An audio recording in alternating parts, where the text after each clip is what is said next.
گاؤں ایسا نہیں، کوئی علاقہ ایسا نہیں جہاں جمعیت جماعت کے نام پہ دو گٹ نہ ہو۔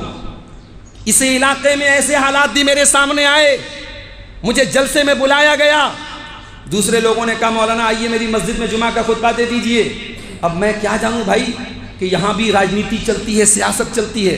مجھے لگا کسی نے جمعہ کے خطبے کی دعوت دی، میں جمعہ پڑھانے چلا گیا، جمعہ کا خطبہ دینے چلا گیا۔ جمعہ کا خطبہ دے کر کے باہر نکلا، پتہ یہ لگا کہ جہاں میں نے جمعہ پڑھایا تھا یہ اپوزٹ پارٹی کے لوگ تھے، جلسے والے کچھ اور پارٹی کے لوگ ہیں۔ جلسے والوں کو میں نے فون ملایا، فون اٹھنا بند ہو گیا، سمجھ گیا کہ اب میری تقریر ہونا مشکل ہے۔ جمعہ پڑھا کر کے میں واپس چلا گیا۔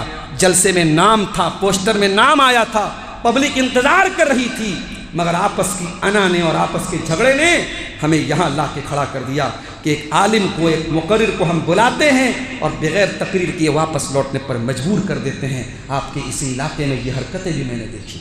کب تک یہ چلے گا میرے ساتھ؟ کب تک یہ جمعیت و جماعت کے نام پہ لڑتے رہیں گے؟ کب تک اپنے علماء کے ساتھ ہمیں اس طریقے سے راجنیتی کرتے رہیں گے؟ اللہ کے واسطے ہوش کے ناخن لو اور یہ چھوٹے چھوٹے مسئلوں کو آپس میں گٹ بازی اور جھگڑے کا ذریعہ مت بناؤ، متحد ہو جاؤ۔ جمعیتیں اور جماعتیں لڑانے کے لیے نہیں، جوڑنے کے لیے بنتی ہیں۔ جمعیت کا مقصد ہوتا ہے کہ آپ کو یونائٹڈ کر کے، آپ کو متحد ہو کر کے اچھے طریقے سے دین کا کام کیا جائے، دعوت کا کام کیا جائے۔ اور میں اپنے ان بھائیوں سے بھی کہنا چاہتا ہوں، اگر آپ کو امیر بنانے کی وجہ سے جھگڑا پیدا ہو رہا ہے، آپ کو ناظم بنانے سے جھگڑا پیدا ہو رہا ہے، لات مار دو ایسی کرسی کو، لات مار دو ایسے عہدے کو۔ یہ عہدے اور کرسیاں اگر ان کی وجہ سے جھگڑے ہو رہے ہیں میرے ساتھیوں، ان عہدوں کے پیچھے مت بھاگو۔ یاد رکھو نبی اکرم نے فرمایا تو حضرت ابو ذر غفاری سے کہ اے ابو ذر، یہ عہدے، یہ کرسی، یہ امانت ہے اللہ تعالیٰ کی، اگر اس امانت کو صحیح طریقے سے نہیں نبھایا وَإِنَّهَا خِزْيٌ وَنَدَامَةٌ يَوْمَ الْقِيَامَةِ، قیامت کے دن یہ کرسی اور عہدہ انسان کو ذلیل کر دے گا، انسان کو رسوا کر دے گا۔ میرے پیارے ساتھیوں، آج آپس میں متحد ہونے کی ضرورت ہے۔ حالات یہ ہو چکے ہیں ہمارا کسی سے جھگڑا ہے اور جس سے ہمارا جھگڑا ہے اس کے اوپر کوئی مصیبت آ جائے تو ہمارے ہونٹوں پر مسکراہٹ آ جاتی ہے، بڑا اچھا ہوا، بڑا اچھا ہوا۔ ہم پر جب کوئی مصیبت آتی ہے تو ہم کہتے ہیں آزمائش آئی ہے، اور ہمارے مخالف کے اوپر کوئی مصیبت آتی ہے تو ہم کہتے ہیں اللہ کا عذاب آیا ہے۔ یہ دوہرا پیمانہ کیوں ہے میرے ساتھیوں؟ یہ دوہرے معیار کیوں ہیں؟ اپنی صفوں میں اتحاد پیدا کرو۔ قرآن کہتا ہے وَلَا تَنَازَعُوا فَتَفْشَلُوا وَتَذْهَبَ رِيحُكُمْ، مسلمانوں آپس میں جھگڑے کرنا بند کر دو، آپس میں اختلاف کرنا بند کر دو، ایک ہو جاؤ، متحد ہو جاؤ۔ آج افسوس کی بات ہوتی ہے جب آپ کے علاقے میں آتا ہوں، پورا بیلٹ ماشاءاللہ قرآن و حدیث پر چلنے والوں کا ہے، بدعتیوں سے پاک علاقہ ہے، شرک سے پاک علاقہ ہے، مگر آپ کے علاقے میں جب چھوٹی چھوٹی باتوں پر جماعت میں ہی آپس میں لوگوں کو لڑتے ہوئے دیکھتا ہوں تو میرے بھائی افسوس ہوتا ہے۔ اللہ کے واسطے اپنے آپ کو متحد کر لو اور اسباب اختیار کرو۔ اپنے بچوں کو اچھی تعلیم دلاؤ، اپنے بچوں کو دین کی تعلیم بھی دلاؤ، دنیا کی تعلیم بھی دلاؤ۔ اور تعلیم دلانے کے لیے اگر ایک ٹائم کی روٹی کم کھانی پڑے تو کم کھاؤ، ایک ٹائم بھوکا رہنا پڑے تو بھوکے رہ جاؤ۔ آنے والا دور بہت نازک دور ہے میرے ساتھی، آپ تصور نہیں کر سکتے آپ کی آنے والی نسلوں کو اسلام سے دور کرنے کے لیے کیا کیا سازشیں رچی جا رہی ہیں، کتنی خوبصورتی سے مدرسے بند کیے جا رہے ہیں، مدرسوں پر بلڈوزر چلائے جا رہے ہیں، یہ بتا کر کے کہ صاحب یہ مدرسے غیر قانونی ہیں۔ کل تک یہ مدرسے چل رہے تھے 20 سال سے، 25 سال سے، حکومت کہاں چلی گئی تھی، پرشاسن کہاں چلا گیا تھا؟ اگر اس کے اندر کوئی کمی تھی، کوئی کوتاہی تھی، کاغذ میں کوئی کمی تھی، حکومت کو پہلے نوٹس دینا چاہیے، ان کو صحیح کرنے کا موقع دینا چاہیے۔ مگر آج منصف بھی تم ہو، عدالت بھی تم ہو، جج بھی تم ہو، وکیل بھی تم ہو، تو صاحب میرا فیصلہ کون کرے گا؟ فیصلہ آتا ہے اور پل بھر میں مسجد گرا دی جاتی ہے، مدرسہ گرا دیا جاتا ہے۔ یہ نازک دور ہے میرے پیارے ساتھی، آپ کی آنے والی نسلوں کو ایمان سے ہٹانے کے لیے بڑی گہری چالیں چلی جا رہی ہیں اور جائیں گی۔ اپنے بچوں کو اتنا مضبوط بنا دو میرے ساتھی، ان کی توحید کو اتنا مضبوط بنا دو، ان کے ایمان کو اتنا مضبوط بنا دو، آپ کا بیٹا بیٹی ڈاکٹر بن جائے، انجینئر بن جائے، اسکول کا ٹیچر بن جائے، عدالت کا وکیل بن جائے، دنیا کے کسی کونے میں چلا جائے، اس کے سینے میں ایمان کی روشنی باقی رہے، اس کے دل میں اللہ کی محبت باقی رہے، وہ کبھی کفر کی طرف اور ارتداد کی طرف نہ جائے۔ اپنے بچوں کو ایسا بنا دو۔ اور آخری بات بیان کر کے بات ختم کر رہا ہوں، اللہ کی مدد اس لیے بھی نہیں آ رہی ہے کیونکہ ہمارے اندر دو چیزوں کی بہت کمی ہے، ایک صبر کی کمی ہے، ایک تقویٰ کی کمی ہے۔ صبر کا مطلب کیا ہوتا ہے؟ ہم لوگ سمجھتے ہیں صبر کا مطلب کوئی مصیبت آئی برداشت کر لو، یہ صبر ہے۔ نہیں، یہ صبر ہے، مگر صبر کا مطلب اس سے بڑا ہے۔ صبر کا مطلب یہ بھی ہے سارا سماج گندگی میں ڈوبا ہوا ہے، بے حیائی میں ڈوبا ہوا ہے، اور میرا نوجوان اپنے آپ کو اس برائی سے بچا کر کے رکھے ہوئے ہے۔ ہماری بہن بے پردگی کا ماحول ہے، بے حیائی کا ماحول ہے، اپنے دامن کو بے پردگی سے بچا کر کے رکھتی ہے، یہ بھی صبر ہے میرے ساتھیوں۔ سارا گاؤں فجر کی نماز میں سویا پڑا ہے، اور ہمارا ایک نوجوان حی علی الصلاۃ کی آواز سن کر کے مسجد میں آ کر کے 5 ٹائم کی پابندی سے نماز پڑھتا ہے، یہ بھی صبر ہے۔ شراب پینے والوں کی کوئی کمی نہیں ہے، ہمارا نوجوان شراب سے بھی اپنے آپ کو بچاتا ہے، سگریٹ سے بھی اپنے آپ کو بچاتا ہے، گٹکھا تمباکو سے بھی اپنے آپ کو بچاتا ہے، یہ بھی صبر ہے میرے ساتھیوں۔ اللہ کے دین پر قائم رہنا یہ بھی صبر ہے، اور قرآن کہتا ہے وَإِن تَصْبِرُوا وَتَتَّقُوا لَا يَضُرُّكُمْ كَيْدُهُمْ شَيْئًا۔ مسلمانوں، اگر تم صبر سے کام لوگے، اور تقویٰ کس کو بولتے ہیں؟ حضرت ابی بن کعب سے حضرت عمر نے پوچھا تھا تقویٰ کس کو بولتے ہیں؟ حضرت ابی بن کعب نے بڑی اچھی مثال دی تھی، کہا اے امیر المومنین، آپ ایک ایسے راستے پر جا رہے ہیں، دونوں طرف کانٹے دار جھاڑی ہے، اور راستہ بہت سکرا ہے، بہت چھوٹا راستہ ہے، اور بیچ میں سے آپ کو جانا ہے، تو آپ راستہ کیسے پار کریں گے؟ حضرت عمر نے کہا اوشمر ثوبی، میں اپنا کپڑا تھوڑا سا سمیٹ لوں گا، اپنے کپڑے کو تھوڑا اٹھا لوں گا، اور جلدی جلدی نکل کر کے اپنے دامن کو بچا کر کے آگے چلا جاؤں گا۔ کہا کیا امیر المومنین، یہی تقویٰ ہے، یہی تقویٰ ہے۔ اللہ کے دین پر چلو گے، شیطان کے پھیلائے ہوئے کانٹے، خواہشات نفس کے پھیلائے ہوئے کانٹے دونوں طرف آپ کو ملیں گے۔ موبائل اپنے فتنے کی طرف بلائے گا، لڑکی اپنے فتنے کی طرف بلائے گی، شراب اپنے فتنے کی طرف بلائے گا، نشہ اپنے فتنے کی طرف بلائے گا۔ ان تمام کانٹوں سے اپنے دامن کو بچانا یہی تقویٰ ہے میرے پیارے ساتھیوں۔ اور قرآن کہتا اگر تم صبر کرنے والے بن جاؤ اور تقویٰ کرنے والے بن جاؤ تو تم کو دشمن کی کوئی چال نقصان نہیں پہنچا سکتی۔ افسوس ہوتا ہے جب آپ کے صاحب گنج کے علاقے میں، گڈا کے علاقے میں، پاپڑ کے علاقے میں ہم آتے ہیں، اور کوئی کہنے والا یہ کہہ دیتا ہے مولانا شراب پہ بولیے گا، مولانا ذرا نشے پر بولیے گا، نشہ بہت تیزی سے بڑھ رہا ہے۔ یہاں تک میرے کانوں نے سنا مولانا صاحب فلاں جگہ جلسہ ہو رہا تھا، رات میں شراب کی بوتل بہت زیادہ پائی گئی، بہت زیادہ پائی گئی، جلسے کی رات میں جم کر کے شراب پی گئی۔ میں نہیں جانتا مجھے یہ خبریں دینے والے صحیح ہیں یا غلط ہیں، میں نہیں جانتا کہ واقعی میں اس میں سچائی ہے یا نہیں ہے، مگر میں اتنا جانتا ہوں اگر گاؤں مسلمانوں کا ہے، گاؤں اہل حدیثوں کا ہے، گاؤں قرآن اور حدیث پر چلنے والوں کا ہے، اگر اس گاؤں میں ایک شراب کی بوتل بھی پائی گئی تو میں اس کو افسوس کی چیز سمجھتا ہوں میرے ساتھیوں۔ اگر اس گاؤں میں ایک مرد اور ایک عورت، ایک نوجوان بھی اگر شراب اور بے حیائی کے جرم میں مبتلا ہے، میں اس کو بھی اپنے لیے تکلیف جیسی چیز سمجھتا ہوں۔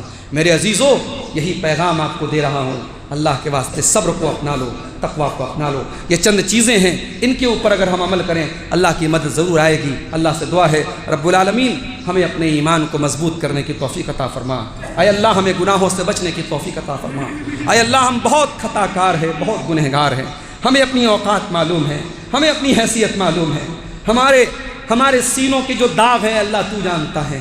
پروردگار ہماری عزت کا بھرم رکھ لو، پروردگار ہماری عزت کا بھرم رکھ لے، ہماری عزت کی لاج رکھ لے۔ اے اللہ ہم گنہگاروں کی مغفرت فرما دے، ہماری خطاؤں کو معاف فرما دے۔ ہم میں سے جو بے نمازی ہیں ان کو نمازی بنا دے، جو بے دین ہیں ان کو دیندار بنا دے، جو شراب کے نشے میں لت پت ہے ہمارے اس نوجوان کو اے اللہ ہدایت دے دے، جو چوری کر رہا ہے اس کو ہدایت دے دے، جو زنا کر رہا ہے اس کو ہدایت دے دے۔ اے اللہ ہماری نوجوان لڑکوں اور لڑکیوں کو پاک دامن بنا دے۔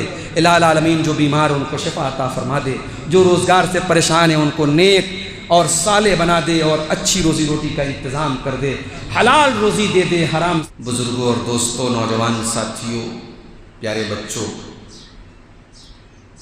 اندرچک کی اس جامع مسجد میں اللہ کے فضل و کرم سے ہم اور آپ جمعہ کی نماز کے لیے اکٹھا ہوئے ہیں، اور ایسا لگ رہا ہے کہ مسجد تنگ پڑ رہی ہے، مصلیان کی تعداد زیادہ ہو رہی ہے۔ اللہ تعالیٰ سے ہم دعا کرتے ہیں کہ اللہ ہمیں مزید توفیق عطا فرمائے اور اس مسجد کو ہم اور کشادہ کریں، تاکہ جو افراد جمعہ کے لیے آئیں ان کو انشاءاللہ جگہ کی دقت نہ ہو، تنگی نہ ہو۔ اللہ تعالیٰ ہمیں اور آپ کو اس مسجد کو مزید وسیع کرنے کی توفیق عطا فرمائے، آمین۔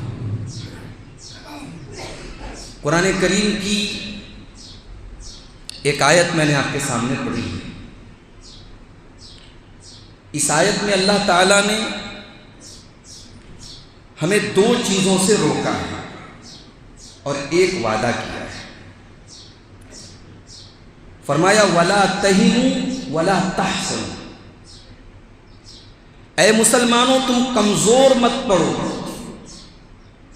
تم غم مت کرو، وَأَنْتُمُ الْأَعْلَوْنَ إِن كُنتُم مُؤْمِنِينَ، تم ہی سر بلند رہو گے، تمہارا ہی مقام اونچا رہے گا، تم ہی عزت کے ساتھ رہو گے، شرط یہ ہے کہ تم ایمان والے بن کر کے۔ سوال یہ پیدا ہوتا ہے میرے پیارے ساتھی، آج صرف ہمارے ملک کی بات نہیں، پوری دنیا میں ہم مختلف جگہوں پر ذلیل ہیں، پریشان ہیں، مارے جا رہے ہیں، کاٹے جا رہے ہیں، تو اللہ کی مدد کا وعدہ کہاں ہے؟ اللہ تو کہہ رہا ہے کہ تمہارا مقام اونچا رہے گا، تم سر بلند رہو گے، تو اللہ کا وعدہ کہاں ہے؟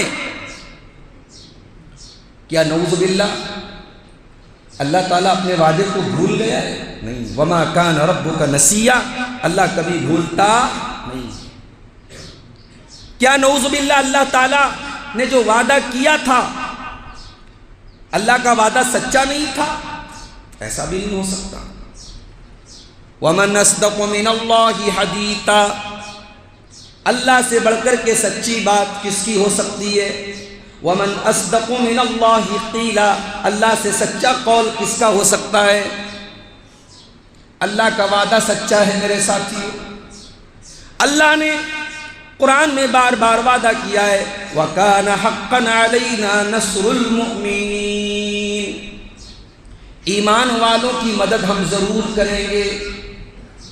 اِنَّا لَنَنْصُرُ رُسُلَنَا وَالَّذِينَ آمَنُوا فِي الْحَيَاةِ الدُّنْيَا وَيَوْمَ يَقُومُ الْأَشْهَادُ، ہم اپنے ایمان والے بندوں کی مدد دنیا میں بھی کرتے ہیں اور آخرت میں بھی کریں گے، قیامت کے دن بھی کریں گے۔ تو اللہ کا وعدہ تو سچا ہے، اللہ کبھی اپنے وعدے سے مکرنے والا، اپنے وعدے کی وعدہ خلافی کرنے والا نہیں۔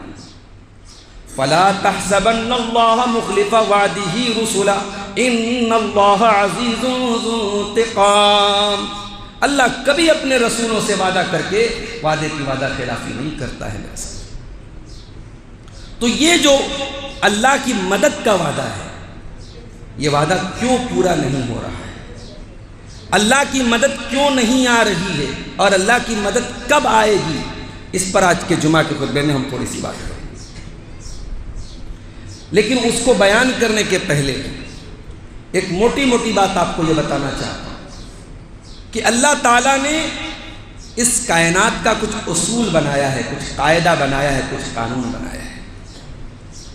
اللہ کا ایک قانون یہ بھی ہے، فرمایا ان اللہ لا یغیر ما بقوم حتی یغیروا ما بانفسہم وَإِذَا أَرَادَ اللَّهُ بِقَوْمٍ سُوءًا فَلَا مَرَدَّ لَهُ وَمَا لَهُم مِّن دُونِهِ مِن وَالٍ، اللہ تعالیٰ کسی قوم کی حالت کو نہیں بدلتا ہے جب تک اس قوم نے اپنے کرتوتوں کو نہ بدل لیا۔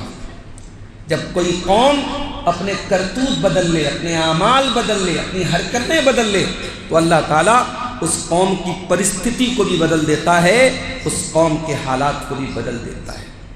وَإِذَا أَرَادَ اللَّهُ بِقَوْمٍ سُوءًا فَلَا مَرَدَّ لَهُ وَمَا لَهُم مِّن دُونِهِ مِن وَالٍ، اور جب اللہ تعالیٰ کسی قوم کو برباد کرنا چاہتا ہے، کسی قوم کو تباہ کرنا چاہتا ہے، پھر دنیا کی کوئی طاقت اس کو نہیں بچا سکتی ہے۔ وَمَا لَهُم مِّن دُونِهِ مِن وَالٍ، اور اللہ کے مقابلے میں کوئی ان کی مدد نہیں کر سکتا۔ یہ اللہ کا قانون یاد رکھیے۔ اگر ہم ایمان والے بن کر کے رہیں، نیک بن کر کے رہیں، اللہ والے بن کر کے رہیں، اللہ کبھی بھی ہمیں ذلت اور رسوائی کے عذاب سے دوچار نہیں کرے گا۔ اگر ہم پر پریشانیاں آ رہی ہیں، اگر ہم پر ذلت آ رہی ہے، ہماری عزتیں خطرے میں ہیں، ہماری جان اور مال خطرے میں ہے، ہماری مسجدیں خطرے میں ہیں، ہمارے مدرسے خطرے میں ہیں، ہمارا وجود خطرے میں ہے، تو ہمیں اپنے گریبانوں میں جھانکنے کی ضرورت ہے، ہمیں اپنے آپ کا محاسبہ کرنے کی ضرورت ہے، ہمیں جانچنے کی ضرورت ہے کہ ہم کہاں پر کھڑے ہیں اور پانی کہاں پر مر رہا ہے۔ میرے پیارے سے اللہ کا ایک قانون اور یاد رکھیے، اگر آپ ایمان والے ہیں تو یاد رکھیے ایمان کا راستہ کوئی پھولوں کی سیج نہیں ہے، کانٹوں کا راستہ ہے۔ ایمان کے راستے پر چلو گے، آزمائشیں آئیں گی، پریچھائیں آئیں گی، امتحان آئیں گے۔ ذرا نبی کی زندگی کو اٹھا کر کے دیکھو، ذرا صحابہ کی زندگی کو اٹھا کر کے دیکھو۔ صحابہ کرام جب اسلام لاتے ہیں، جب ایمان لاتے ہیں، کیسی کیسی مصیبتیں وہ اٹھاتے ہیں، کیسی کیسی مصیبتیں وہ اٹھاتے ہیں۔ کسی کو تپتی ریت پر لیٹا کر کے اس کے سینے پر گرم پتھر رکھ دیا جاتا ہے، کسی عورت کو اس کے جوان بیٹے کے سامنے ننگا کر کے شہید کر دیا جاتا ہے، کسی کو چٹائی میں باندھ کر کے لپیٹ کر کے مارا جاتا ہے، کسی کو جانوروں کی طرح مارا جاتا ہے، کسی کو اس کے گھر سے نکال دیا جاتا ہے، کسی کے اوپر کھانا پانی حرام کر دیا جاتا ہے۔ کون سی ایسی تکلیف ہے، کون سا ایسا ٹارچر ہے، کون سی ایسی اذیت ہے جو اللہ کے نبی نے اور صحابہ کرام نے ایمان لانے کے بعد برداشت نہیں کی ہے؟ میرے ساتھ یہ شہادت گہے الفت میں قدم رکھنا ہے، یہ شہادت گہے الفت میں قدم رکھنا ہے، لوگ آسان سمجھتے ہیں مسلمان ہونا۔ مسلمان اگر ہوئے ہو، اسلام لائے ہو، تو آپ نے شہادت گاہ میں قدم رکھا ہے، یہاں شہادت بھی مل سکتی ہے، یہاں شہید بھی ہونا پڑ سکتا ہے۔ اپنی جان اور مال اور عزت و آبرو سے بڑھ کر کے اللہ کی محبت اور ایمان کی محبت آپ کے سینے میں ہونی چاہیے میرے پیارے سے۔ اسی لیے اللہ قرآن میں کہتا ہے الف لام میم احسب الناس ان يتركوا ان يقولوا آمنا وهم لا يفتنون۔ اے لوگو، کیا تم نے یہ سمجھ کے رکھا ہے کہ تم نے زبان سے کہہ دیا کہ ہم اسلام لے آئے، ہم ایمان لے آئے، اور تم کو چھوڑ دیا جائے گا؟ نہیں نہیں، وَلَقَدْ فَتَنَّ الَّذِينَ مِن قَبْلِهِمْ فَلَيَعْلَمَنَّ اللَّهُ الَّذِينَ صَدَقُوا وَلَيَعْلَمَنَّ الْكَاذِبِينَ۔ اے مسلمانوں، تم سے پہلے بھی بہت سارے ایمان والے آئے، ان کو آزمایا گیا، ان کے اوپر امتحان کی گھڑی آئی۔ اللہ دیکھنا چاہتا ہے کون کھرا ہے، کون کھوٹا ہے، کون سچا ہے، کون جھوٹا ہے۔ ارے سونے کو بھی چیک کرنے کے لیے کہ سونا کتنا شدھ ہے، کتنا کھرا ہے، کتنا کھوٹا ہے، سونے کو بھی آگ پر تپانا پڑتا ہے، سونے کو بھی کسوٹی پر پرکھنا پڑتا ہے۔ میرے پیارے ساتھیوں، اللہ کا قانون یاد رکھو، اللہ ہر دور میں ایمان والوں کو آزماتا ہے، اور اس لیے بھی کبھی کبھی ایمان والوں پر اللہ کی مدد دیر میں آئے گی، مگر دیر میں آتی ہے، اللہ آزماتا ہے ایمان والوں کو۔ کبھی آپ نے غور کیا اللہ کے پیارے نبی مکہ میں کتنے سال رہے؟ 13 سال۔ 13 سال کی مکی زندگی اٹھا کر کے دیکھو۔ اندر چک کے نوجوانوں، کبھی فیس بک کی دنیا کے باہر اگر کوئی دنیا بستی ہے، انسٹاگرام اور واٹس ایپ اور اسنیپ چیٹ اور الا اور بلا کے باہر بھی ایک زندگی ہوتی ہے، ذرا سوشل میڈیا کے جال سے نکلو، اور کبھی موقع ملے اللہ کے پیارے رسول کی زندگی پر، آپ کے جیون پر، آپ کی سیرت پر۔ میں نہیں کہتا کہ آپ بہت ساری کتابیں لکھی گئی ہیں، کوئی ایک کتاب کا مطالعہ کر لو، کوئی ایک اچھی کتاب کو پڑھ لو، ڈھنگ سے پڑھ لو۔ اور اگر آپ کے پاس اتنا موقع بھی نہیں ہے تو آج ماشاءاللہ یوٹیوب کا دور ہے، یوٹیوب پر آپ کو اللہ کے نبی کی سیرت پر اچھے علماء کے، مستند علماء کے، جو بھروسے کے قابل علماء ہیں، صحیح علماء ہیں، ان کے بیانات بھی آپ کو مل جائیں گے۔ ایک بار اللہ کے نبی کی پوری زندگی کو سن لو میرے پیارے ساتھ، یا تو پڑھ لو یا سن لو۔ اللہ کی قسم آپ اپنے ایمان کی چارجنگ کو بڑھتا ہوا محسوس کریں گے۔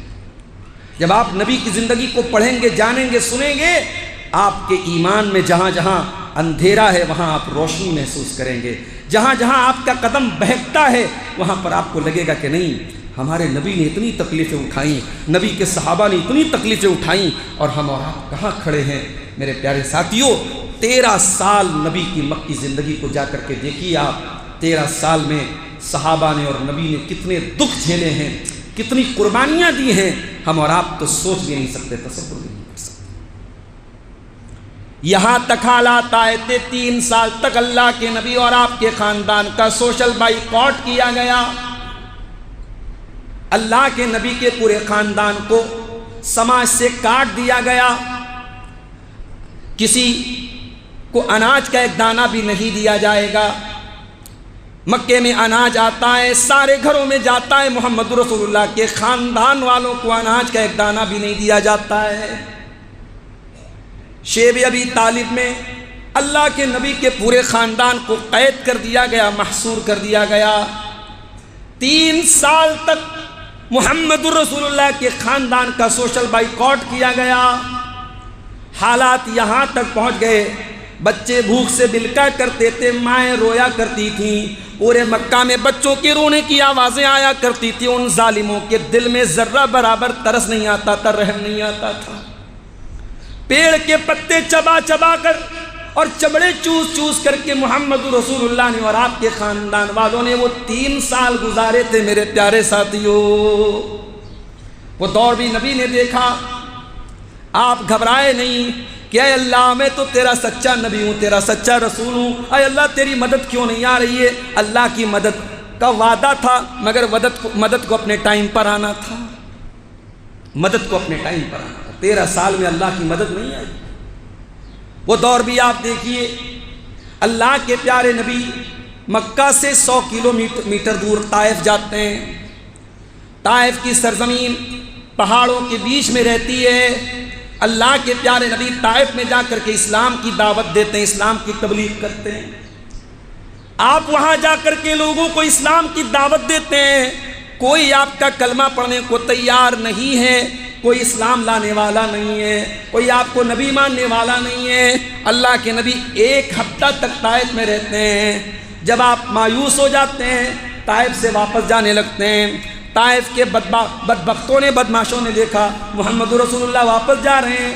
ان کے اندر جو کرمنل ٹائپ کے، اپرادھی ٹائپ کے جو لوگ تھے، جو بڑے ہی چھٹے ہوئے گنڈے اور بدماش لوگ تھے، طائف کی سڑکوں پر دونوں طرف سے اللہ کے نبی پر پتھر برسانے لگے۔ وہ نبی جو رحمت کائنات بن کر کے آئے تھے، وہ نبی جو محسن انسانیت بن کر کے آئے تھے، وہ نبی جو رحمت للعالمین بن کر کے آئے تھے، اس نبی پر طائف کی سڑکوں پر پتھر برسائے جا رہے ہیں۔ اللہ اکبر! اللہ کے نبی کے اوپر اتنے پتھر برسائے گئے، آپ کے بدن سے خون بہنے لگا، آپ کے جوتے خون سے بھر گئے۔ اس نبی کے اوپر پتھراؤ ہوا ہے۔ میرے پیارے ساتھیوں، اس نبی نے تب بھی شکوہ کیا تو اللہ کی بارگاہ میں شکوہ کیا کہ اے اللہ، کہ تو نے مجھے کن لوگوں کے حوالے کر دیا جو میری قدر نہیں کرتے، جو میرا مقام نہیں جانتے۔ اللہ آزماتا ہے میرے ساتھی۔ اللہ نے اپنے نبی کو آزمایا، اللہ نے صحابہ کو آزمایا، اللہ ہمیں بھی آزمائے گا۔ اللہ کا اصول ہے، اللہ کا قانون ہے۔ اللہ کا ایک قانون اور یاد رکھیے، اللہ ظالم کو ڈھیل دیتا ہے، ظالم کو ڈھیل دیتا ہے۔ ظالم ظلم کرتا رہتا ہے یہاں تک کہ ظالم یہ سمجھتا ہے کہ اب مجھ سے بڑا کوئی نہیں، مجھ سے زیادہ پاورفل کوئی نہیں، مگر جب اللہ کی پکڑ آتی ہے تب ظالم کو محسوس ہوتا ہے کہ نہیں، ایک ذات ہے تیرے اوپر جو تجھے جب چاہے تب پکڑ دیتی ہے۔ اسرائیل چھوٹے چھوٹے بچوں کو مار رہا تھا، معصوم عورتوں کو مار رہا تھا، اسکول تباہ کر دیے گئے، مدرسے برباد کر دیے گئے، اسپتالوں پر بم برسائے گئے، پورا شہر غزہ برباد کر دیا گیا، فلسطین کا آدھا حصہ برباد کر دیا گیا۔ اور کل سے برابر نیوز آ رہی ہے کہ اسرائیل میں ایسی آگ لگی ہے جو روکے نہیں روک رہی ہے، کروڑوں کا نقصان ہو چکا ہے، کتنے لوگ مر چکے ہیں ابھی معلوم نہیں ہے۔ یہ آگ کہاں سے آئی کوئی نہیں جانتا، یہ آگ کیسے رکے گی؟ اسرائیل بڑا اپنے آپ کو ترقی یافتہ ملک سمجھتا ہے، مگر آج اس کو بھی سمجھ میں نہیں آ رہا کہ اس آگ کو کیسے روکا جائے۔ یاد رکھو میرے بھائی، اللہ کی لاٹھی میں آواز نہیں ہوتی ہے، اللہ کی لاٹھی میں آواز نہیں ہوتی ہے، اللہ کی جب پکڑ آتی ہے، ان بطش ربک لشدید، اللہ کی پکڑ بڑی خطرناک ہے۔ اے گناہ کرنے والوں، اے ظلم کرنے والوں، اے دوسروں کا حق مارنے والوں، اللہ کی پکڑ سے ڈرو۔ اللہ جب پکڑے گا تو تم اللہ کی پکڑ سے چھوٹ نہیں سکتے۔ فلا تحسبن اللہ غافلا عما یعمل الظالمون، ظالموں کی حرکتوں سے اللہ تعالیٰ کو بے خبر مت سمجھنا، یہ نہ سمجھنا کہ اللہ کو پتہ نہیں ہے۔ انما یؤخرہم لیوم تشخص فیہ الابصار، اللہ تو بس ڈھیل دے رہا ہے، اللہ بس ڈھیل دے رہا ہے۔ اگر دنیا میں ظالم اپنے انجام تک نہیں پہنچا تو قیامت کے دن تو ضرور پہنچے گا، جس دن آنکھیں پتھرا جائیں گی، جس دن انسان کا کلیجہ حلق ہوا جائے گا، اس دن ظالم ضرور اپنے انجام کو پہنچے گا۔ تو میرے پیارے ساتھیوں، اللہ ظالم کو کبھی کبھی ڈھیل بھی دیتا ہے۔ اب آئیے، یہ جمعہ کا خطبہ ہے، ہمارے بہت سارے بوڑھے لوگ بھی بیٹھے ہوتے ہیں جن کے لیے بہت دیر تک اپنے وضو کو روک کر کے بیٹھنا بہت مشکل ہوتا ہے۔ میں بہت لمبی یہ جلسوں کی تقریر کی طرح اس کو لمبا نہیں کروں گا، اور میں سمجھتا ہوں کہ آدھا گھنٹے کا خطبہ بہت ہوتا ہے۔ آئیے اب بہت ٹو دا پوائنٹ بات، ہم نے یہ جان لیا اللہ کی مدد کا وعدہ ہے، ہم نے یہ بھی جان لیا اللہ وعدہ خلافی نہیں کرتا ہے، ہم نے یہ بھی جان لیا اللہ ایمان والے بندوں کو آزماتا ہے، ہم نے یہ بھی سن لیا نبی کو آزمایا گیا، صحابہ کو آزمایا گیا۔ اب آئیے تقریر کے آخری پوائنٹ کی طرف آتے ہیں کہ اللہ کی مدد ہم پر کیوں نہیں آ رہی ہے، ہم پر کیوں مدد نہیں آ رہی؟ تو 4-5 چیزیں ذرا اس کو اپنے دماغ میں بٹھا لیجیے۔ اللہ کی مدد کیوں نہیں آ رہی ہے؟ پہلی وجہ، اللہ نے اپنی مدد کے ساتھ ایک شرط لگائی تھی، ایک کنڈیشن لگائی تھی کہ اے میرے بندو، جب تم ایمان والے رہو گے تب ہماری مدد آئے گی۔ وَلَا تَهِنُوا وَلَا تَحْزَنُوا وَأَنْتُمُ الْأَعْلَوْنَ إِن كُنتُم مُّؤْمِنِينَ، اے مسلمانوں تمہارا مقام اونچا رہے گا، تمہارا سر اونچا رہے گا۔ شرط کیا ہے؟ وَأَنْتُمُ الْأَعْلَوْنَ إِن كُنتُم مُّؤْمِنِينَ، تمہیں ایمان والا بن کر کے دکھانا پڑے گا۔ اب ذرا دل پر ہاتھ رکھ کے بتاؤ، محرم میں تعزیہ اٹھانے والا کون سا ایمان سکھاتا ہے ہمیں؟ قبروں اور مزاروں پہ جا کر کے سجدہ کرنا یہ کون سا اسلام ہے؟ عورتوں کا جا کر کے پیروں کے پاس گلے میں تعویذ بدوانا، عورتوں کا غیر محرم مردوں سے جھاڑ پھونک کروانا، بے پردگی اور بے حیائی کے ساتھ، یہ کون سا دین سکھاتا ہے؟ میرے پیارے ساتھیوں، مولانا الطاف حسین حالی جو تقریباً 110 سال پرانے شاعر اور عالم تھے، انہوں نے ایک نقشہ کھینچا تھا، کہا تھا کرے غیر گر بت کی پوجا تو کافر، کواکب میں مانے کرشمہ تو کافر، جھکے آگ پر بہر سجدہ تو کافر، جو ٹھہرائے بیٹا خدا کا تو کافر، مگر مومنوں پر کشادہ ہیں راہیں، پرستش کریں شوق سے جس کی چاہیں، نبی کو جو چاہیں خدا کر دکھائیں، اماموں کا رتبہ نبی سے بڑھائیں، مزاروں پہ جا جا کے نظریں چڑھائیں، شہیدوں سے جا جا کے مانگے دعائیں، نہ توحید میں کچھ فرق اس سے آوے، نہ اسلام بگڑے نہ ایمان جاوے۔ میرے پیارے ساتھیوں، مسلمان یہ سمجھ کے بیٹھا ہے ہم نے لا الہ الا اللہ پڑھ لیا بس ہم تو پکے مسلمان ہو گئے، قبر پہ جا کے سر جھکائے، پیڑ کے آگے جا کے سر جھکائے، گھنٹی جا کر کے باندھے، تعویذ باندھے، گلے میں جو ہے گنڈا باندھے، اس کے ایمان پر کوئی فرق پڑنے والا نہیں ہے۔ یاد رکھو میرے ساتھیوں، اللہ کی مدد کا وعدہ اس شرط کے ساتھ ہے کہ تم ایمان والے بن کر کے رہو گے۔ اور آگے بڑھیے، اللہ کی مدد کیوں نہیں آ رہی ہے؟ اللہ نے اپنی مدد کا وعدہ ایک اور شرط کے ساتھ کیا تھا، یا ایھا الذین آمنوا ان تنصروا اللہ ینصرکم ویثبت اقدامکم، اے ایمان والو جب تم اللہ کی مدد کرو گے اللہ تمہاری مدد کرے گا۔ کیا مطلب؟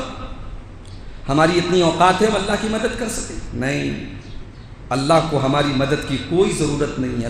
اللہ الصمد، اللہ بے نیاز ہے، اس کو کسی کی کوئی ضرورت نہیں۔ ہم نماز بھی پڑھتے اپنی بھلائی کے لیے پڑھتے، اللہ کی بڑائی میں کوئی ہم بڑھوتری کرنے والے نہیں ہیں، ساری دنیا کے لوگ نماز نہ پڑھیں تب بھی اللہ اللہ ہی رہے گا، اللہ کی شان میں کوئی کمی اور کٹوتی ہونے والی بولو بھائی نہیں ہے۔ اللہ الصمد، اللہ بے نیاز ہے۔ اس لیے یاد رکھو میرے پیارے ساتھیوں، یہاں اس آیت کا مطلب یہ ہے جب تم اللہ کے دین کی مدد کرو گے۔ اب ذرا اپنے دل پر ہاتھ رکھو، ہم سب ہاتھ رکھیں اور سوچیں، میں بھی سوچوں آپ بھی سوچیں۔ ہم مسلمان ہیں، بچوں کے لیے بہت محنت کرتے ہیں، بیوی کے لیے بہت محنت کرتے ہیں، زمین جائیداد روپیہ پیسہ دھن دولت ان سب چیزوں کے لیے خون پسینہ ایک کر دیتے ہیں، رات کو رات نہیں سمجھتے، دن کو دن نہیں سمجھتے، آرام قربان کر دیتے ہیں، صحت قربان کر دیتے ہیں، جوانی قربان کر دیتے ہیں۔ کبھی دل پر ہاتھ رکھ کے یہ سوچو میرے ساتھی، ہماری زندگی میں ہم نے اللہ کے دین کے لیے کتنی محنت کی ہے، ہمارے بدن کے خون کے کتنے قطرے اللہ کے دین کے لیے گرے ہیں، ہمارے پسینے کی کتنی بوندیں اللہ کے دین کے لیے گزری ہیں۔ میرے بھائیوں، ہم دین کے لیے کیا کرتے ہیں؟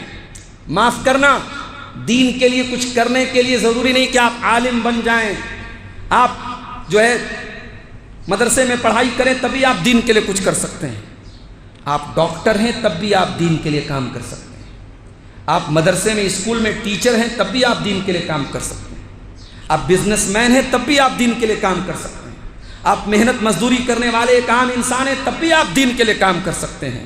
آپ غور کر لیجئے، اپنے ٹائم کے ذریعے، اپنے پیسے کے ذریعے، اپنی انرجی کے ذریعے، اپنے سماج کے اسٹیٹس کے ذریعے جس طریقے سے بھی ہو سکے میرے ذریعے اللہ کے دین کا فائدہ ہونا چاہیے، دین سربلند ہونا چاہیے، سماج میں برائی روکنی چاہیے، سماج میں نیکی بڑھنی چاہیے، سماج میں اللہ کا دین بڑھنا چاہیے۔ اگر یہ سوچ ہے آپ کچھ بھی ہوں گے، اللہ آپ کے ذریعے اپنے دین کی مدد کروائے۔ کتنے مدرسے ہیں ہندوستان میں۔ مولانا مختار احمد ندوی ہمارے یو پی کے مئو شہر کے رہنے والے تھے، مئو کے رہنے والے تھے، انصاری برادری کے تھے اور بہت بڑے عالم تھے۔ مولانا مختار احمد ندوی مالیگاؤں کی سرزمین پر جاتے ہیں اور وہاں ایک مسجد کے خطیب بن جاتے ہیں، بہت اچھی تقریر کرتے تھے۔ وہاں جو نمازی لوگ آتے تھے اس میں خلیل سیٹھ نام کے ایک انسان مولانا مختار ندوی کے بہت چاہنے والے اور ان کے بہت ہی عقیدت رکھنے والے بن جاتے ہیں۔ اور جب مولانا مختار ندوی اپنے خطبے میں مدرسے کی فضیلت بیان کرتے ہیں، مدرسے کے لیے اپنی زمین دان دینے کی ترغیب دیتے ہیں، خلیل سیٹھ نے اپنی کروڑوں کی پراپرٹی اسی جمعہ کے خطبے کے بعد کہا کہ مولانا اپنی کروڑوں کی پراپرٹی میں مدرسے کے لیے دیتا ہوں۔ اور آج بھی مالیگاؤں کی سرزمین پر ہماری جماعت اہل حدیث کا ایک بہت بڑا ادارہ کھڑا ہوا ہے، جس کا نام جامعہ محمدیہ منصورہ مالیگاؤں ہے اور کئی ایکڑ سرزمین پر پھیلا ہوا ہے۔ کبھی موقع ملے زندگی میں جائیے اور دیکھیے کہ ایک خلیل سیٹھ نام کے ایک سیٹھ جی نے، ایک پیسے والے انسان نے ایک عالم کی بات سن کر کے اور ان کی تقریر سے متاثر ہو کر کے کروڑوں کی زمین کو دان دے دیا، اور آج وہاں اتنا بڑا ادارہ کھڑا ہو گیا۔ مولانا ثناء اللہ مدنی اسی ادارے سے پڑھے ہوئے ہیں، مولانا ابو رضوان محمدی اسی ادارے سے، کتنے محمدی عالم اسی ادارے سے پڑھے ہوئے ہیں۔ اتنا بڑا ادارہ، جب تک وہ ادارہ چلتا رہے گا خلیل سیٹھ کو اس کا فائدہ ملتا رہے گا۔ ایک طرف یہ حالات دیکھو اور دوسری طرف ابھی کل میں اتر پردیش کے ایک علاقے میں گیا، ایک گاؤں میں داخل ہوا، میرے ایک دوست نے بتایا مولانا وہ مدرسہ نظر آ رہا ہے۔ میں نے کہا مدرسہ کی بلڈنگ تو ہے، مدرسہ تو ہے۔ کہا مولانا یہ باپ نے مدرسے کے لیے زمین دی تھی، باپ نے مدرسے کے لیے زمین دی تھی، مدرسہ چل رہا تھا، باپ مر گیا، جائیداد بیٹوں کے ہاتھ میں آئی، بیٹوں نے کہا کہ ہم مدرسے کے لیے زمین نہیں دیں گے۔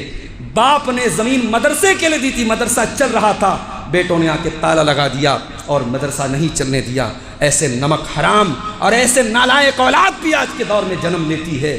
میرے عزیزوں، آپ غور کیجیے، آپ دین کے لیے کیا کر رہے ہیں؟ آپ کی زمین، آپ کی جائیداد، آپ کی دھن، آپ کی دولت سب یہیں رہ جائے گی، اوپر جائے گی تو آپ کی نیکی جائے گی، آپ کا تقویٰ جائے گا، آپ نے دین کے لیے جو ایفرٹ کیا ہے، جو کوشش کی ہے وہی جائے گا۔ اللہ کہتا ہے میرے بندوں تم ہمارے دین کی مدد کرو گے، ہم تمہاری مدد کریں گے۔ اور آگے بڑھیے، اللہ کی مدد کیوں نہیں آ رہی ہے؟ کیونکہ ہم نے یہ سمجھ کے رکھا ہے کہ خالی دعا کرنے سے مسئلہ حل ہو جائے گا۔ نہیں میرے بھائی، دنیا دار الاسباب ہے۔ اللہ تعالیٰ نے دنیا کا ایک سسٹم بنایا ہے۔ آپ کی اگر شادی نہیں ہوئی ہے، بیوی آپ کے پاس نہیں ہے، آپ مسجد میں آ کے گڑ گڑا کے دعا کرتے رہے اللہ نیک اولاد دے دے، نیک اولاد دے دے، دنیا کہے گی بے وقوف انسان ہے، بے وقوف انسان ہے، الو کا پٹھا ہے۔ ارے جب تیری شادی نہیں ہوئی، تیری بیوی نہیں، تو اللہ سے اولاد کیوں مانگ رہا ہے؟ اللہ کا ایک نظام ہے، اللہ کا ایک سسٹم ہے، آپ کے گھر میں بچہ تب پیدا ہوگا جب آپ اس سسٹم کو فالو کریں گے۔ میرے بھائیوں، اللہ کی مدد ضرور آئے گی۔ اللہ کی مدد تو ایسے طریقے سے آتی ہے کہ آپ سوچ بھی نہیں سکتے۔ اللہ کے نبی اپنے دوست ابو بکر صدیق کے ساتھ غار ثور میں تھے اور دشمن بالکل قریب آ گیا تھا، اور قریب تھا کہ دشمن اللہ کے نبی کو پکڑ لے، ابو بکر صدیق کو پکڑ لے، مگر اللہ تعالیٰ نے اس غار کے اندر اللہ کے نبی کی حفاظت کی۔ سیرت لکھنے والے علماء نے لکھا ہے غار کے اوپر مکڑی نے جالے بن دیے، کبوتری نے انڈے دے دیے، دیکھ کر کے لگتا ہی نہیں تھا کبھی یہاں کوئی آیا ہوگا، برسوں سے یہاں کوئی نہیں آیا ہے۔ اللہ جب اپنے نبی کی مدد کرنے آتا ہے، ایک کبوتری کے ذریعے اور ایک مکڑی کے ذریعے بھی اللہ اپنے دین کی مدد کروا دیتا ہے۔ میرے پیارے ساتھیوں، اللہ کی مدد آئے گی، ہمیں بھی اپنے آپ کو مضبوط کرنا پڑے گا۔ ہم ذرا سی بات پہ آپس میں لڑنے لگتے ہیں،